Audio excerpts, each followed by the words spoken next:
Buenos días a todos y bienvenidos una vez más a una nueva e interesante mesa de debate impulsada por Business Insider España, que en esta ocasión se centra en los nuevos retos de la formación profesional, tendencias, legislación y empleabilidad.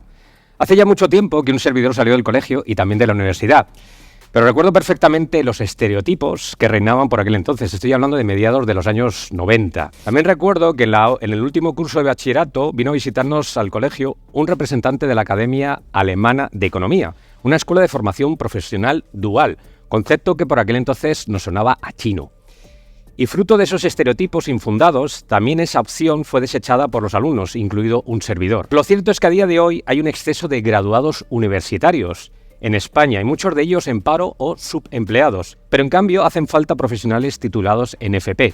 De hecho, en 2030 harán falta un 65% más de profesionales titulados en FP, entre otras cosas por el declive demográfico y el envejecimiento de la población. Por otro lado, España aporta un 21% menos de profesionales intermedios al mercado laboral que la media europea, lo que impacta negativamente en el crecimiento de las empresas. ¿Qué se necesita para revertir estas tendencias? ¿Contamos con un marco legislativo adecuado? ¿A qué desafíos nos enfrentamos? ¿Y qué pueden hacer las empresas y las fundaciones? Para responder a estas y otras preguntas contamos con 5 ponentes expertos en la materia, empezando por mi derecha, Virginia Luca de Tena, directora de la Fundación Mau San Miguel. Buenos días. Buenos días. Luis Martínez Abarca, director del área de formación profesional y Universitas Senioribus en Fundación Universitaria CEU San Pablo. Buenos días. Buenos días. Gemma Rodríguez Betrián, asesora de la Secretaría General de Formación Profesional del Ministerio de Educación y Formación Profesional. Buenos días. Buenos días. Ignacio de Benito, Senior Project Manager de la Fundación Bertelsmann. Buenos días. ¿Qué tal? Buenos días. Y, por último y no por ello menos importante, Daniel Tomé Aróstegui, director del área legal y recursos humanos de UNESPA, la Unión Española de Entidades Aseguradoras y Reaseguradoras. Buenos días. Buenos días. Os voy a lanzar una pregunta general. Empiezo por ti, Virginia. ¿Siguen existiendo esos estereotipos?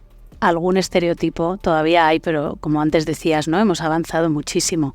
La formación profesional ha evolucionado muchísimo. Tenemos que trabajar todos en red y de manera coordinada para que se dé esa evolución, para que no haya esos estereotipos y para que la gente joven o no tan joven vea en la FP una oportunidad, ¿no?, de desarrollar una carrera profesional. ¿La gente cuando os llega rebotada de otros lados o ya llega convencida de que esa es una salida más que digna y sobre todo con un futuro? Sí es cierto que el que se hable tanto de formación profesional, la propia ley, yo creo que ha hecho un favor enorme poniendo encima de la mesa toda una serie de valores y de proyectos que pueden ser muy interesantes para nuestros jóvenes de cara a la empleabilidad. Sin embargo, hay un perfil que a mí me gustaría llamar la atención porque es cada vez más abundante y es de licenciados universitarios que abandonan o refuerzan su carrera profesional a través de la formación profesional. Sí es cierto que los ciclos superiores sí están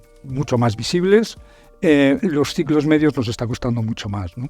Especialmente con aquellos donde además existe mayor necesidad, que son los que tienen que ver con el mundo de la industria, de la electrónica, etcétera, etcétera. Hablaba precisamente Luis de esa famosa legislación, cómo ha cambiado el marco jurídico en ese aspecto. ¿Qué nos puedes contar al respecto? Por dar un dato, en los últimos 5 años el número de alumnado de formación profesional ha aumentado un 38%. Esto es muy importante porque son las enseñanzas que más han aumentado y con diferencia. O sea que algo sí que ha cambiado en este tiempo. Efectivamente, como decías, pues hace 5 años pusimos en marcha todo un proceso de modernización de la formación profesional, una apuesta de gobierno de país y, como decía Virginia, de todos los agentes implicados, no solamente de las administraciones públicas, sino aquí también quiero reivindicar el papel de fundaciones, de empresas, de la comunidad educativa. Por supuesto, uno de los ejes fundamentales de trabajo ha sido la Ley de Formación Profesional, se aprobó el año pasado. Esta ley viene a consolidar un sistema integral único de formación profesional dirigido no solamente a jóvenes, sino también a trabajadores, a la población activa. Imprime carácter dual a toda la formación y, sobre todo, también impulsa el papel de la empresa en todo el proceso formativo. Y yo ahora te pregunto, Ignacio, vosotros, por ejemplo, en vuestra fundación, ¿qué ¿cuál es vuestra aportación? Primeramente, ¿cómo veis la legislación, si es la adecuada, y cuál es vuestra aportación en ese sentido? Nuestra valoración es positiva, como no podía hacer otra. En primer lugar, pues como comentaba Gemma, porque esa aportación que le da el carácter dual a toda la formación profesional y ese impulso que le da a la formación profesional, ¿no? Entonces, una valoración positiva en ese sentido. Y aportaciones, nosotros a lo largo llevamos 9 años trabajando, casi 10 años trabajando en el impulso de la formación profesional, y antes también lo comentábamos, hemos venido viendo cómo viene cambiando esa percepción, pero esa percepción yo pondría el foco, porque lo que han venido trasladando los compañeros, lógicamente está ahí, estoy totalmente de acuerdo, pero yo andaría en otro agente, y es el tema de la familia. Ya se está conociendo que la FP no cierra puertas, tú puedes hacer una FP y quedarte ahí, que es muy digno y te va a abrir muchas puertas, o si quieres el día de mañana te puedes también acceder a la universidad, ¿no? Entonces ese es el camino que en el resto de Europa se sigue, y es el camino que afortunadamente en España se está siguiendo, ¿no? Entonces, valoración positiva tanto a nivel de legislación como a nivel de la sociedad como lo viene percibiendo, y eso sí, no podemos bajar la guardia, tenemos entre todos que seguir trabajando porque todavía nos queda mucho camino por hacer. Entre vuestros asociados obviamente hay muchísimas empresas, además de muy alto nivel. Ahí ¿estáis incorporando también a personal que viene con esa formación? Sí, de hecho, yo creo que seguros es un sector de éxito, un caso de éxito de la FP Dual. Nosotros desde el 2018 tenemos una iniciativa en FP Dual, una modalidad de enseñanza que combina las clases teóricas en el aula con prácticas en las compañías de seguro en entornos reales de trabajo. En esta iniciativa es sectorial, que es interesante, ¿no? Participan 3 administraciones autonómicas, 3 fundaciones, una de ellas está aquí hoy representada, una decena de centros educativos, y luego el sector seguros al completo, es decir, no solo las aseguradoras, sino toda la parte de la mediación, ¿no? Entonces, la vocación de esta FP Dual de seguros es una vocación de expansión, y estamos viendo ya nuevos territorios.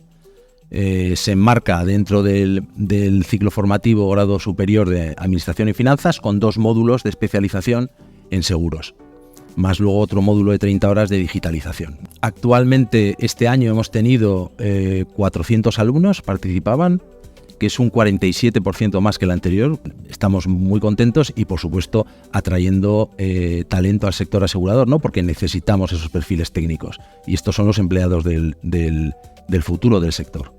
Virginia, vosotros que sois la fundación de una empresa del tamaño de Mau San Miguel, ahí, ¿cómo está siendo vuestra experiencia en ese sentido? La fundación este año cumple 10 años, y en el año 2014 comenzamos a explorar la formación profesional como vía para incorporar profesionales al sector de la hostelería y el turismo. Y desde el 2015 trabajamos la formación profesional dual, que han pasado cerca de 1.800 jóvenes ya por el programa. Tiene una tasa de empleabilidad superior al 90% y una tasa de permanencia, que decimos, ¿no? de titulación superior al 85% en los grados medios. Y a lo largo de estos años, uno de los aprendizajes que hemos tenido es que ese trabajo, ¿no? Nosotros somos puente entre los centros educativos, que trabajamos, por supuesto, de la mano con la administración pública, y esas pymes o empresas que acogen a los alumnos. Y ese trabajo que hacemos, que es constante y continuo, desde cómo trabajamos para asignar el establecimiento donde va a hacer prácticas, entendiendo muy bien cuáles son las inquietudes del joven y la necesidad de la empresa, desde cómo trabajamos con las empresas para entender cuáles son las necesidades del sector. Comentabas digitalización, hay ahora mismo toda la parte de innovación, nueva experiencia del cliente. Cómo también trabajamos con el propio sector para que todas esas competencias, de la mano del centro educativo, nos aseguremos que esos estudiantes salen al mercado laboral con la formación más innovadora y más necesaria, ¿no? de lo que hay ahora mismo. Quería lanzaros también esa pregunta, si a lo mejor no habría que hacer, independientemente del marco legislativo, también habría que hacer un cambio desde abajo, en el sentido de, porque en Alemania y en Suiza hay una suerte de reválida, y entonces ahí se filtran, de modo que al final llega a la universidad pues en torno a un 30-40%, y el resto ya va a formación profesional, que eso no quiere decir que luego no puedan reengancharse en la universidad. Y claro, cuando se intentó implementar una reválida aquí en España o recuperarla de tiempos pasados, pues se armó la marimorena. Y entonces yo pregunto si a lo mejor tendría sentido empezar a hacer ya ese filtrado en etapas inferiores, o está bien como está? Yo creo que históricamente en España se ha intentado implantar quizás un modelo exterior, por ejemplo el alemán. Hay que recordar que la formación profesional dual en nuestro país, durante este tiempo, no ha sumado más de un 3%, un 3 y pico por ciento de toda la formación profesional. Y yo creo que aquí que el error está en intentar trasladar un modelo que funciona en un país a otro, sin tener en cuenta la idiosincrasia, sin tener en cuenta las características de nuestras empresas. Entonces yo creo que, y por lo que está funcionando este nuevo sistema y la ley, es porque hemos diseñado un nuevo sistema acorde con las necesidades del sistema productivo de este país. Otra de las asignaturas pendientes de este país ha sido apostar por una estrategia de orientación profesional. Hay una falta, efectivamente, de perfiles técnicos intermedios, especialmente yo creo que en España tenemos esa forma de, al contrario de la forma de barril, ¿no? Tenemos en la parte superior tenemos mucha población sobrecualificada y mucha población poco cualificada. Y sin embargo, en el espacio intermedio, es decir, de técnicos medios y superiores, al contrario, ¿no? Es un dibujo completamente opuesto a lo que tendría que ser el capital humano de cualquier país. Las reválidas, que pueden estar bien para determinadas cuestiones, yo no creo que sean la solución para la formación profesional o para la formación de nuestros jóvenes. Yo creo que ahora mismo el freno real está más en las familias que en los alumnos. Totalmente. Entonces esto es lo que tenemos que trabajar, hacer mucha pedagogía con ellos, porque la formación profesional y la nueva ley, yo creo que es uno de sus grandes valores, lo que nos presenta es un modelo educativo con el que se puede construir un proyecto vital sin ningún límite, sin ningún techo de cristal, que puedes ir construyendo paso a paso desde una enseñanza media, superior, universitaria, etcétera, etcétera, ¿no? Y lo puedes ir construyendo a tu medida, a tus necesidades y en el momento vital en que tú quieras. La formación profesional está muy actualizada. Está siempre en el momento, en la necesidad de la empresa. No existe formación profesional porque además es su objeto. Es dotar a las empresas del talento necesario para realizar su labor.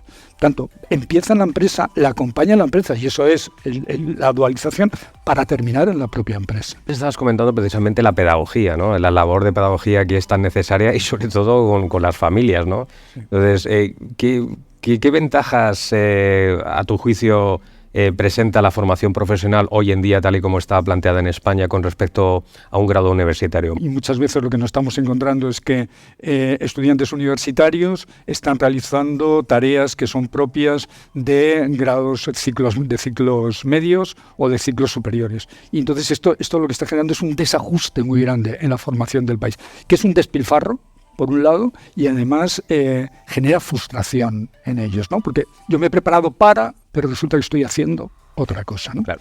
Entonces, la formación profesional va muy ajustada al mercado laboral. Por tanto, es una vía magnífica para iniciarse en la vida laboral, pero además con trabajos de calidad. La formación profesional lo que te da es una formación súper completa de lo que está pasando en el mercado laboral.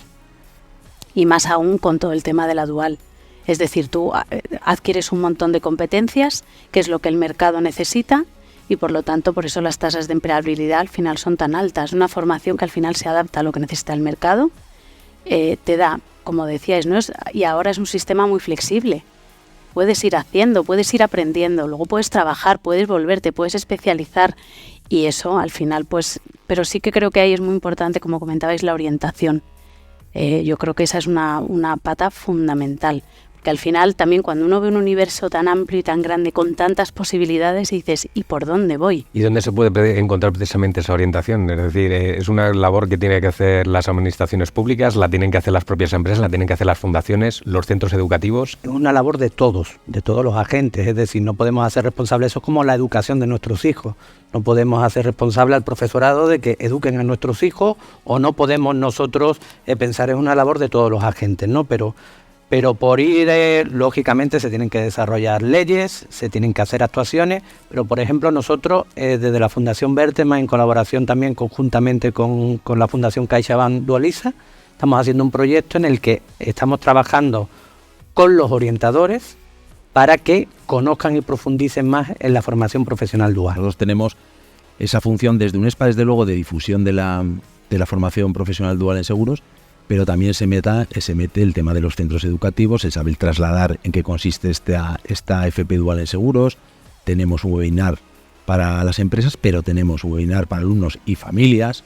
Entonces, claro, esa mezcla, esa cooperación entre todos hace que una vez que conoces lo que hay detrás, pues a la persona que lo está escuchando le pueda resultar atractivo. Durante estos 5 años también ha sido una de nuestra labor fundamental, ¿no? La de difundir las bondades, no sé si las bondades, pero sí las oportunidades que ofrece la formación profesional. También ha habido una labor de comunicación que ahí, pues me implica a mí directamente con campañas, etcétera, para difundir con eventos, un congreso internacional de formación profesional que celebramos este año en marzo, con más de 1.000 y pico asistentes cada una de las jornadas. El interés es real. Yo creo que uno de los problemas que tenemos, no sé, de los que estamos aquí hablando de formación profesional y haciendo pedagogía, ¿alguna de nosotros ha estudiado formación profesional? Y bueno, ¿sí? Yo creo que nuestros jóvenes, nuestras familias necesitan también casos de éxito. De hecho, a nosotros nos ha funcionado eso muy bien, porque en los webinars que hacemos, quien tiene mayor peso es la persona, el antiguo alumno, ¿no?, que ha estudiado la FP dual. Ese lo cuenta de primera mano cómo han sido las prácticas en la empresa, lo que ha supuesto, y eso lo tenemos clarísimo. Y quien está haciendo esta charla en nuestros webinars son ellos, que son, yo creo que tienen mucho más empuje, ¿no? Nosotros, desde la Fundación, intentamos trabajar con los diferentes públicos, ¿no? Hemos visto los orientadores, empresas, con los jóvenes, la primera actuación que estamos haciendo, y a nosotros nos gusta trabajar de manera colaborativa, y aquí, por ejemplo, lo hacemos con las cámaras de comercio, y con Lidl tenemos una red de embajadores que a día de hoy son 300 chicos y chicas que han hecho o están haciendo formación profesional dual. Y su objetivo principal es que en vez de que vaya yo, que no he hecho formación profesional, vayan ellos y les cuente simplemente, no es que le hablen a nivel técnico del modelo, no es, sino que le cuenten su experiencia, cómo les ha ido, cómo les cambió la vida.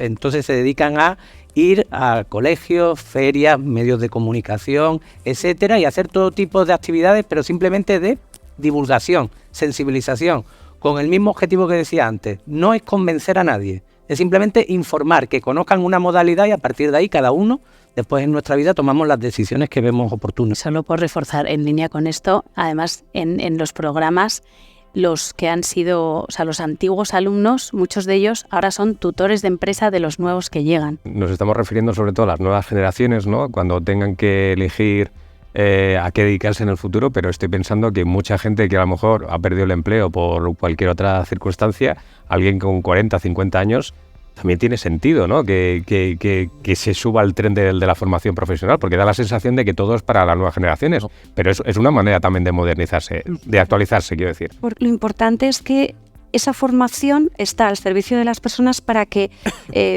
pues puedan acceder a ella en función de sus circunstancias. Evidentemente, un trabajador no tiene el mismo tiempo para dedicárselo a la formación que un joven, ¿no?, que está en edad de pues poder estar en un centro educativo o en la universidad. Y además genera una sinergia muy interesante. Es decir, en un centro formativo, el encontrarte con estos tipos de perfiles enriquece mucho el ambiente de los centros.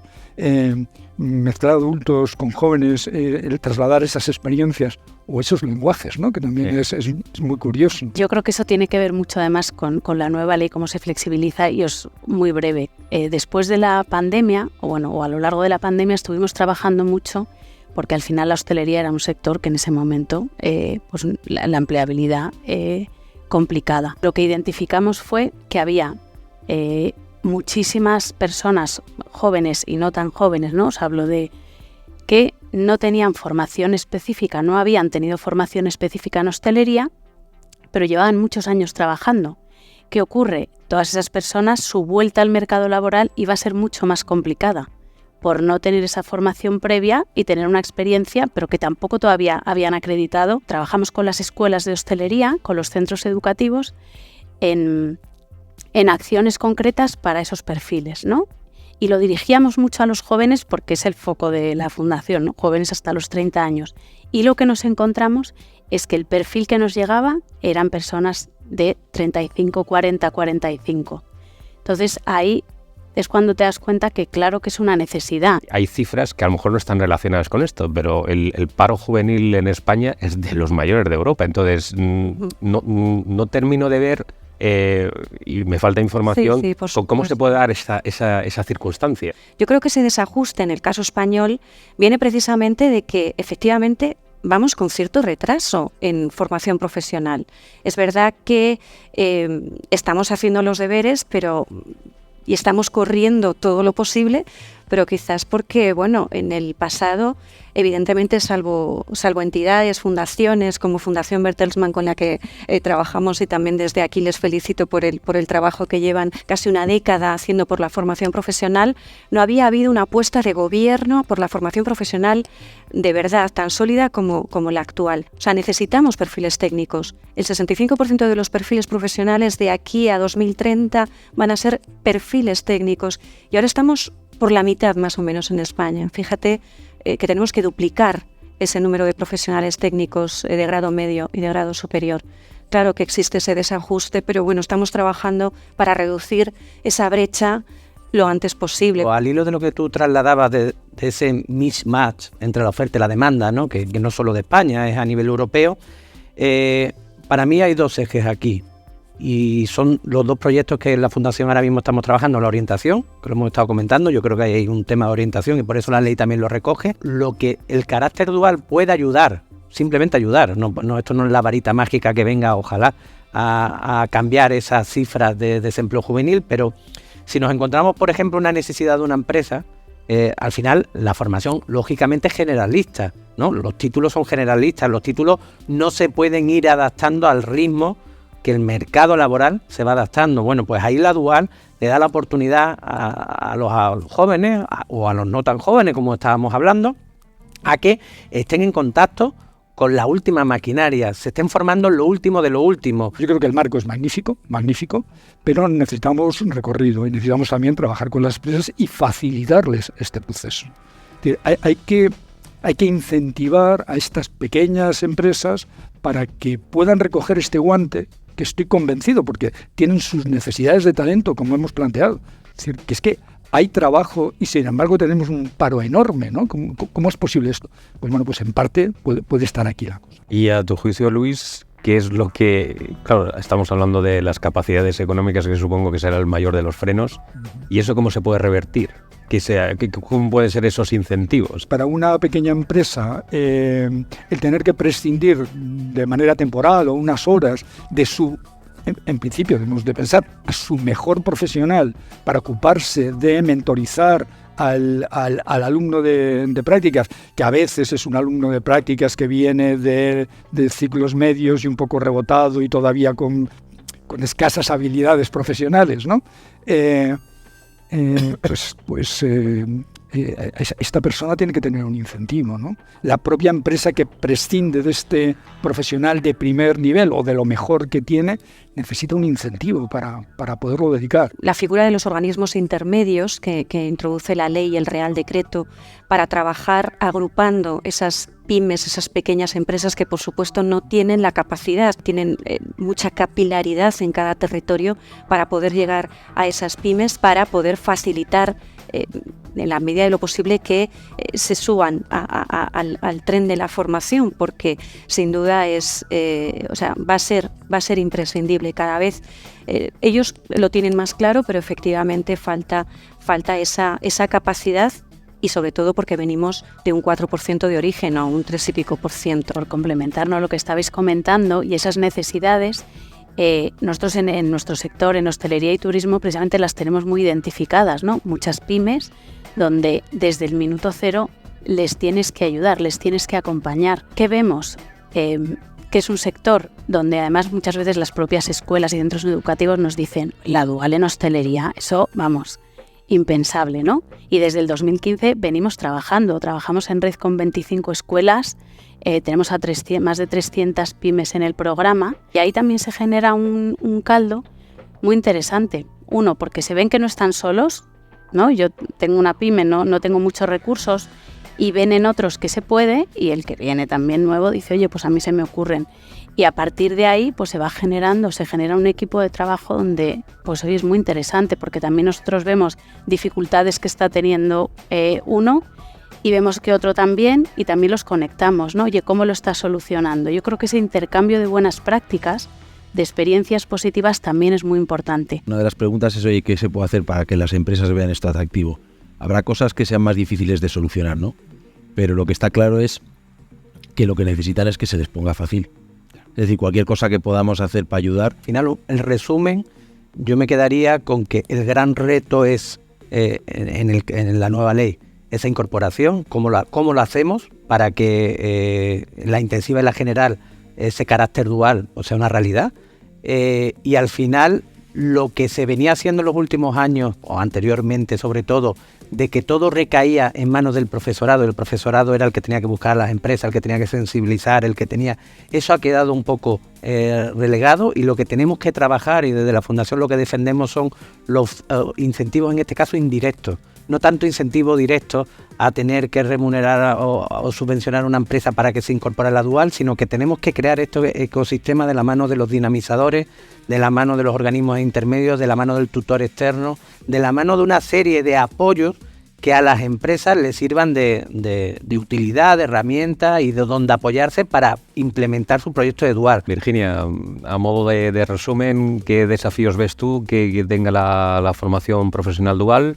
¿A qué nos enfrentamos? El tema de las herramientas me parece importantísimo, el cómo esta ley, cómo todos los campos que ha abierto y todas las oportunidades se va a hacer efectiva, ¿no? Creo que hay sectores que hay que volver a hacerlos atractivos. O sea, creo que el papel de la empresa ahí también es importante para atraer a ese talento joven, y luego cómo retener también el talento. Y luego creo que seguir sensibilizando y visibilizando todas las oportunidades que ofrece la formación profesional, y cómo hay muchísimas personas que han desarrollado carreras súper exitosas y gente que está súper feliz con lo que hacen el día a día y que proviene de la formación profesional. Bueno, yo creo que estamos con una oportunidad magnífica.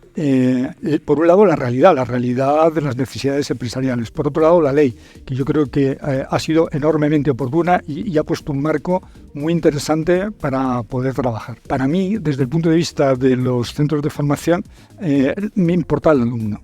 O sea, me importa la persona, esta persona en concreto, que a través de esta formación puede construir su proyecto vital, ¿no? Y que además la ley presenta ante él toda una serie de posibilidades para construirlos sin ningún tipo de límites, en función de sus necesidades e intereses personales a lo largo de toda la vida. Yo diría que la formación profesional, la formación es una inversión. Creo que este mensaje es súper importante. Es una inversión de país para gobiernos, para empresas y también para los ciudadanos. Para mí el gran reto ahora está en la implantación de la ley, porque los mimbres están ahí para aportar esa calidad, pero los riesgos están también en que no quede todo virado a la intensiva, que se desarrolle como está ahí planteado. Y ahora mismo, en los próximos meses, los próximos años, yo creo que todavía está el reto de esas herramientas que afortunadamente están puestas ahí para que entre todos, especialmente los centros educativos, las empresas, en las administraciones, construyan este modelo de calidad. Bueno, pues ahora tenemos que unirlo y trabajar en ello. Yo, por hacer un reto más hacia la iniciativa que tenemos, la iniciativa y la apuesta, ¿no?, por la FP Dual que tenemos en seguros, sería ser capaz de ir creciendo el proyecto de manera sostenible, y manteniendo pues un nivel de empleabilidad el que tenemos y bueno, pues como herramienta de atracción de talento, ¿no? Ese sería un poco el reto al que tenemos encima de la mesa, porque ese es precisamente el que estamos tratando de alcanzar. Muchísimas gracias, Virginia, Luis, Gemma, Ignacio, Daniel, por habernos acompañado, por vuestras interesantísimas aportaciones, y también quiero agradecer a la Fundación Pons, que nos ha acogido en su magnífica casa. Nos vemos en el próximo Insider Event. Hasta pronto.